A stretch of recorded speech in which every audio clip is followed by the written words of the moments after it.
Assalamualaikum warahmatullahi wabarakatuh. Perkenalkan, nama saya Yusufi Maliki Muhammad. Saya dari Fakultas Psikologi UHAMKA. Oke, pada kesempatan kali ini saya akan membahas topik yang sangat menarik dan relevan nih terkait kehidupan kita sehari-hari, yaitu psikologi komunikasi. Komunikasi itu bukan hanya tentang berbicara dan mendengar ya. Ada banyak aspek psikologisnya yang mempengaruhi bagaimana kita berinteraksi dengan orang lain.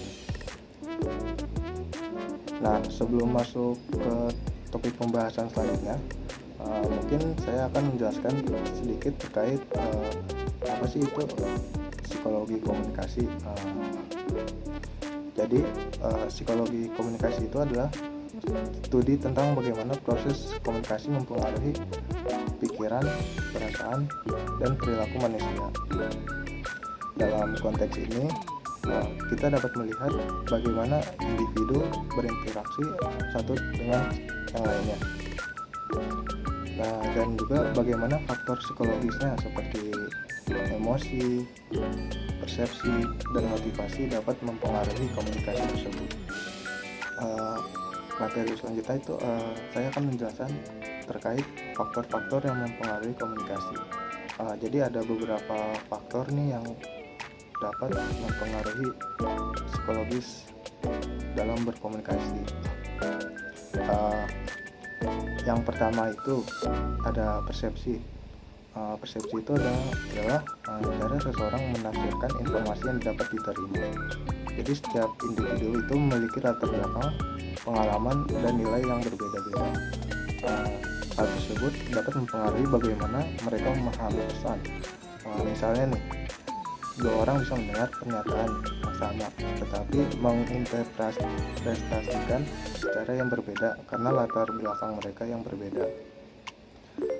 Yang kedua itu ada emosi. Emosi itu cara kita memainkan peran penting dalam komunikasi. Jadi ketika kita berkomunikasi dalam keadaan emosional seperti marah atau bahagia, cara kita mengekspresikan diri bisa berbeda-beda. Emosi juga dapat mempengaruhi cara kita menerima pesan dari orang lain. Oleh karena itu, penting untuk menyadari emosi kita dan emosi orang lain saat kita berkomunikasi dengan orang lain. Nah, faktor yang paling terakhir tuh sebenarnya nggak terakhir, yang paling penting itu adalah motivasi.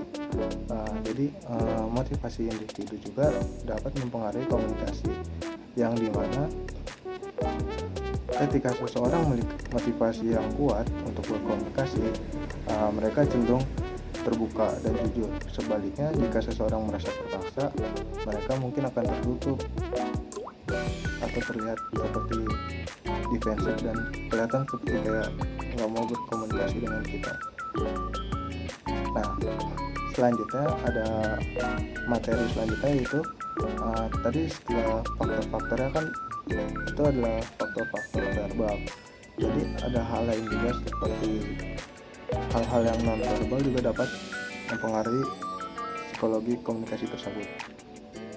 Contohnya itu seperti ekspresi wajah, gerakan tubuh, dan kontak mata yang dapat memberikan informasi tambahan tentang apa yang dirasakan seseorang.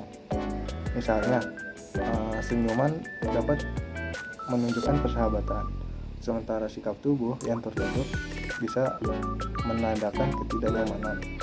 Misalkan kita sedang berinteraksi sama orang yang lainnya, jadi kita komunikasi, sedangkan yang lainnya kayak nggak mau komunikasi dengan kita, jadi kayak menunjukkan gestur yang diam aja atau tidak tertarik.